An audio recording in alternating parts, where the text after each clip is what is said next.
नमस्कार दोस्तों, मेरा नाम है विवेक और आज मैं आपके लिए बहुत ही शानदार सेंट्रल गवर्नमेंट जॉब लेके आ गया हूं। इसके अंदर सीटें काफी अच्छी है, 7500 से भी ज्यादा सीटें हैं। और मेन बात कि एग्जाम सेंटर की कोई दिक्कत नहीं होती। सभी राज्यों के अंदर यहाँ पे एग्जाम सेंटर है और फॉर्म भरते टाइम ही आपसे आपकी प्रेफरेंस पूछ ली जाती है। और एक और मेन बात है यहाँ पे कि एग्जाम के अंदर इंग्लिश का एक भी क्वेश्चन आपको देखने को नहीं मिलेगा, क्योंकि इसके सिलेबस में इंग्लिश होती ही नहीं है। तो अगर आपकी इंग्लिश कमजोर है ना, आपको बिल्कुल नहीं आती, तो भी आप यहाँ पे परमानेंट सेंट्रल गवर्नमेंट जॉब ले सकते हो। ये मौका आप पे काफी अच्छा है। सारी जानकारी आपको दूंगा, कैसे अप्लाई करना ये भी सिखाऊंगा, किस बुक से तैयारी कर सकते हो ये भी बताऊंगा। अब बस वीडियो को पूरा देखना। और जितने बच्चे पहली बार मुझे देख रहे हैं, मैं आप सबको बता दूं, मैं डेली आपके लिए 2 वैकेंसी लाता हूं। पहली वैकेंसी मैं आपको सुबह 10 बजे बताता हूं, डेली रोजगार विद विवेक पर। वो भी हमारे ही चैनल है। अगर आपने सब्सक्राइब नहीं करा तो वीडियो डिस्क्रिप्शन में जाओ, लिंक आपको दिया हुआ है, आप वहां से सब्सक्राइब कर सकते हो। या फिर यूट्यूब पे सर्च करोगे तो भी आपको चैनल दिख जाएगा, आप वैसे भी सब्सक्राइब कर सकते हो। ठीक है, बात करें दूसरी वैकेंसी की, तो ये मैं आपको बताता हूं रोजाना दोपहर 3 बजे एग्जाम सेट चैनल पर, जो कि अभी आप देख भी रहे हो। तो सिर्फ देखना नहीं है, आए हो तो सब्सक्राइब करो, बेल आइकन दबाओ, ऑल के ऑप्शन पर टिक करो, ताकि मेरे वीडियो डालते ही तुरंत आप पे नोटिफिकेशन आए और सबसे पहले आप ही मेरे वीडियोस को देख पाओ। ठीक है, तो चलिए अब बात करते हैं आज के गवर्नमेंट जॉब की। तो आज मैं आपको बताने वाला हूं एसएससी द्वारा निकाली गई दिल्ली पुलिस वैकेंसी के बारे में। आपको याद भी होगा, इस भर्ती के बारे में मैंने आपको सितंबर मंथ में बताया था। और अब आप कहोगे सर फिर दोबारा क्यों बता रहे हो? देखो, वैसे इसकी फॉर्म भरने की जो लास्ट डेट है वो खत्म हो चुकी थी, बट यहाँ पे डेट को एक्सटेंड कर दिया गया है और अब आप इस वैकेंसी में 31 अक्टूबर तक अप्लाई कर सकते हो। तो जितने भी बच्चों ने यहाँ पे फॉर्म नहीं भरा है, आपको इस वैकेंसी के बारे में नहीं पता चला, तो अभी भी आप पे मौका है। 31 अक्टूबर तक फॉर्म यहाँ पे भरे जा रहे हैं। फॉर्म को कैसे भरना होता है वो मैं आपको सिखा दूंगा।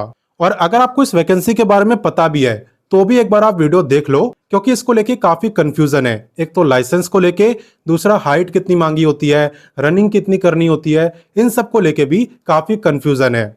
तो कोई भी कंफ्यूजन नहीं रहेगी अगर आप वीडियो को पूरा देख लोगे। ठीक है, बात करें यहाँ पे टोटल पोस्टों की, तो आप देख सकते हो 7565 आपकी टोटल सीट्स हैं। और बात करें एग्जाम की, तो आपका जो एग्जाम है वो एक्सपेक्ट करा जा रहा है कि या तो दिसंबर में होगा या फिर जनवरी 2026 में। ठीक है, ये मैं आपको एक्सपेक्टेड बता रहा हूं। तो चलिए इससे आगे बढ़ते हैं। अब नेक्स्ट बात करते हैं एलिजिबिलिटी यानी क्वालिफिकेशन की। तो देखो, यहां पे अगर आप 12वीं पास हो ना, तो आप पुलिस कांस्टेबल बन सकते हो, मेल भी और फीमेल भी। और जो लाइसेंस वाली बात है वो यहाँ पे फीमेल पे लागू नहीं होती है। अगर आप फीमेल हो तो आपको कोई लाइसेंस नहीं देना है, लेकिन अगर आप मेल हो तो आपके पास वैलिड लाइट मोटर व्हीकल का ड्राइविंग लाइसेंस होना चाहिए। ठीक है, और अगर अभी लाइसेंस नहीं भी है तो भी कोई दिक्कत नहीं है, क्योंकि वैकेंसी में अप्लाई करते टाइम लाइसेंस नहीं चाहिए। जब यहाँ पे आपका फिजिकल टेस्ट होता है ना, तब लाइसेंस चाहिए होता है। तो आराम से आप बनवा सकते हो, अभी तो काफी टाइम है। ठीक है, बात करें यहाँ पे पे स्केल की, तो एज पर लेवल 3 के अकॉर्डिंग पे आपका रहता है, यानी कि लगभग 45 के आसपास। तो पे भी आपको काफी अच्छा मिल रहा है। ठीक, तो चलिए इससे आगे बढ़ते हैं और बाकी जानकारी लेते हैं। नेक्स्ट बात करते हैं एप्लीकेशन फीस की। तो आप जानते ही हो कि एसएससी की एप्लीकेशन फीस ज्यादा नहीं होती है। और आप देख भी सकते हो, जनरल ओबीसी और ईडब्ल्यूएस की है 100, वहीं पे एससी एसटी और सभी फीमेल बिल्कुल फ्री में अप्लाई कर सकते हैं। फीमेल किसी भी कैटेगरी की हो, उनकी फीस यहाँ पे नहीं लगती। क्लियर? तो चलिए अब इससे आगे बढ़ते हैं। अब नेक्स्ट बात करते हैं सिलेक्शन प्रोसेस की। यहाँ पे बेसिकली आपको 2 स्टेजेस क्वालिफाई करने होते हैं। पहला है आपका एग्जाम और दूसरा है फिजिकल टेस्ट। तो दोनों के बारे में मैं आपको डिटेल में बताता हूं। पहले एग्जाम की बात करते हैं। एग्जाम होता है सीबीटी मोड में, यानी कि कंप्यूटर पर। जब एग्जाम सेंटर पे जाते हो ना, तो कंप्यूटर पे आपका एग्जाम होता है। किस टाइप का? एमसीक्यू टाइप का, यानी कि मल्टीपल चॉइस क्वेश्चन। ठीक है, एग्जाम के अंदर टोटल 100 क्वेश्चन आपसे पूछे जाते हैं और 100 ही मार्क्स की परीक्षा होती है, यानी कि हर एक क्वेश्चन आपका 1 ही मार्क्स का होता है। और यहाँ पे आपकी नेगेटिव मार्किंग भी होती है 0.25 मार्क्स की। तो वही क्वेश्चन आप करना जो कंफर्म आपको आते हो। बाकी टाइम की बात करें तो 90 मिनट का टाइम आपको दिया जाता है। तो 90 मिनट में 100 क्वेश्चन करे जा सकते हैं। अगर मैं आपको सब्जेक्ट वाइज क्वेश्चन बताऊं तो यहाँ पे 25 आते हैं रीजनिंग से, 50 आते हैं जनरल नॉलेज और करंट अफेयर से, 15 आते हैं मैथ से और 10 आते हैं बेसिक कंप्यूटर से। तो यहाँ पे जो सबसे मेन आप मान सकते हो वो है जीके करंट अफेयर और रीजनिंग। मैथ भी अगर आपको ठीक ठाक आती है तो आप अच्छा स्कोर कर सकते हो। वैसे यहाँ पे कट ऑफ बहुत ज्यादा नहीं जाती है। अगर आप फीमेल हो, आप 100 में से 55 मार्क्स भी ले आए ना तो भी सिलेक्शन के चांसेस हैं, और मेल के लिए 65। ठीक है, आप कोशिश करना ज्यादा से ज्यादा लाने की, लेकिन इतने भी लाओगे तो सिलेक्शन के चांसेस रहेंगे।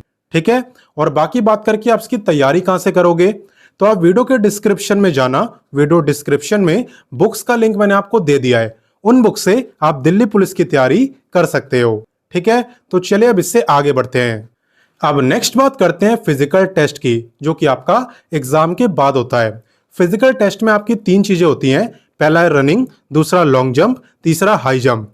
रनिंग की अगर बात करें तो यहाँ पे मेल को 6 मिनट में 1600 मीटर भागना होता है, और वहीं पे फीमेल को इसके लिए 8 मिनट का टाइम दिया जाता है। लॉन्ग जंप की बात करें तो मेल को करना होता है 14 फीट और फीमेल को 10 फीट।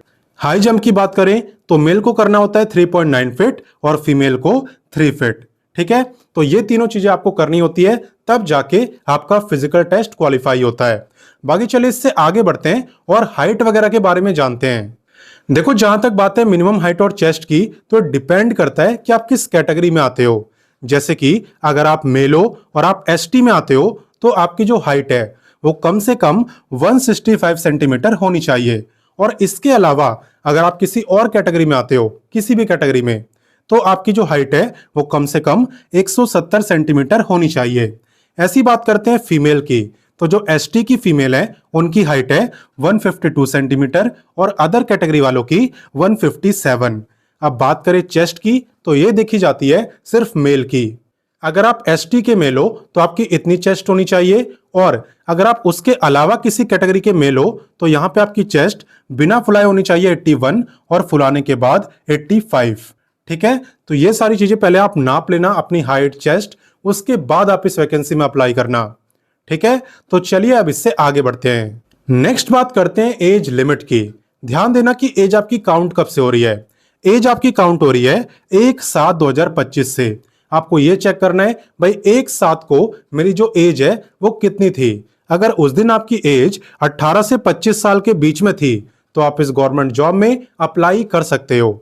और अगर आप रिजर्व कैटेगरी में आते हो तो आपको अलग से एज में रिलैक्सेशन भी मिलेगा। किसे कितना मिलता है, चलिए मैं आपको बताता हूं। एज रिलैक्सेशन की जहां तक बात है तो यहां पे SC ST को मिलता है पूरे 5 साल का, यानी कि ये 30 साल तक अप्लाई कर पाते हैं। OBC को मिलता है 3 साल का, यानी कि ये लोग 28 ईयर तक अप्लाई कर पाते हैं। वहीं पे अगर आप डिपार्टमेंट के कैंडिडेट्स हो, ठीक है, तो जनरल वाले 40 ईयर तक अप्लाई कर पाते हैं, OBC वाले 43 और SC ST वाले 45। ठीक है, तो चलिए इससे आगे बढ़ते हैं। तो चलिए अब मैं आपको बताता हूं कि आपको इस गवर्नमेंट जॉब में अप्लाई कैसे करना है और इसका नोटिफिकेशन आपको कैसे मिलेगा।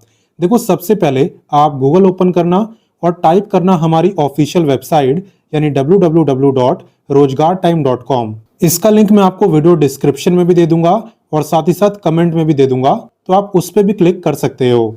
तो जैसा कि आप देख सकते हो, आपके सामने ऑफिशियल वेबसाइट ओपन हो चुकी है और यहाँ पे आपको और भी काफी सारी गवर्नमेंट जॉब्स देखने को मिलेगी, चाहे वो 10वीं पास की हो, 12वीं पास की हो, graduate, ITI, diploma, post graduate, सभी क्वालिफिकेशन की जॉब rozgartime.com पर आपको मिल जाएगी। बाकी बात करें दिल्ली पुलिस की, तो आपको इस पे क्लिक करना है और यहाँ पे आप लिख देना दिल्ली पुलिस।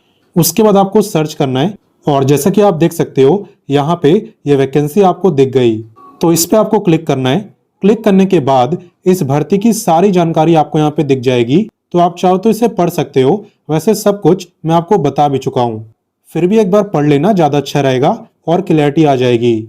ये सब पढ़ने के बाद आप आओगे इंपॉर्टेंट लिंक्स पर। यहाँ पे आपको सारे लिंक्स मिल जाएंगे, चाहे वो अप्लाई का हो, चाहे नोटिफिकेशन का हो, चाहे जो डेट एक्सटेंड हुई है उसका नोटिस भी आपको दिया हुआ है। ठीक है, और ऑफिशियल वेबसाइट भी। तो सारी चीजें यहाँ पे आपको दी हुई है, यहीं से आपको अप्लाई करना है। तो जैसे आप यहाँ पे अप्लाई लिंक पे क्लिक करोगे ना, आपके सामने SSC की साइट ओपन हो जाएगी। आप थोड़ा सा नीचे आना, आप यहाँ पे देखो 22 नवंबर को यहाँ पे कांस्टेबल का नोटिफिकेशन आया हुआ है, तो आप चाहो तो यहाँ से भी इसका नोटिफिकेशन पढ़ सकते हो। बाकी मैं आपको अप्लाई करना सिखाने वाला हूँ, तो उसी की बात करते हैं। यहाँ पे सबसे पहले आपको इस पे क्लिक करना है। इस पे क्लिक करने के बाद अगर आपने एसएससी पर पहले से रजिस्ट्रेशन करा हुआ है तब तो आप यहाँ पे डायरेक्ट लॉगिन कर लेना, लॉगिन करके आप फॉर्म को भर सकते हो। और अगर आपने नहीं करा, आप पहली बार एसएससी की वैकेंसी में अप्लाई कर रहे हो, तो आप थोड़ा सा नीचे आना, आपको ऑप्शन मिलेगा न्यू यूजर रजिस्टर नाउ, आपको इस पे क्लिक करना है। तो यहाँ पे आप देख सकते हो बताया हुआ है किस तरीके से आपको यहाँ पे रजिस्ट्रेशन करना होता है। ठीक है, तो यही स्टेप्स आपको फॉलो करने हैं और फॉलो करते हुए आपको अपना रजिस्ट्रेशन करना है। आप देख सकते हो मेरे सामने यहाँ पे फॉर्म ओपन हो गया है और इसे फिल करके मैं अपना रजिस्ट्रेशन कर सकता हूँ। एक बार जब रजिस्ट्रेशन हो जाए उसके बाद आपको भी यहाँ पे लॉगिन करना होता है। ठीक है, लॉगिन करके आप फॉर्म को भर पाते हो, एग्जाम सेंटर की प्रेफरेंस दे पाते हो। ठीक है, अपने डॉक्यूमेंट्स वगैरह अपलोड कर पाते हो और एप्लीकेशन फी अगर पे करनी है तो पे कर पाते हो। तो काफी इजी फॉर्म है, आप खुद से भर सकते हो, कोई दिक्कत आपको नहीं आएगी। तो जैसा कि आप जानते हो 31 अक्टूबर अब आने ही वाला है, तो जितना जल्दी हो सके आप इस वीडियो को अपने दोस्तों, भाई बहनों सबके साथ शेयर करो और उन्हें भी बताओ कि लास्ट डेट एक्सटेंड हो चुकी है और वो फॉर्म को भर सकते हैं। बाकी मैं आपसे मिलता हूं नेक्स्ट वीडियो में फिर एक नई गवर्नमेंट जॉब के साथ, और तब तक के लिए जय हिंद, वंदे मातरम।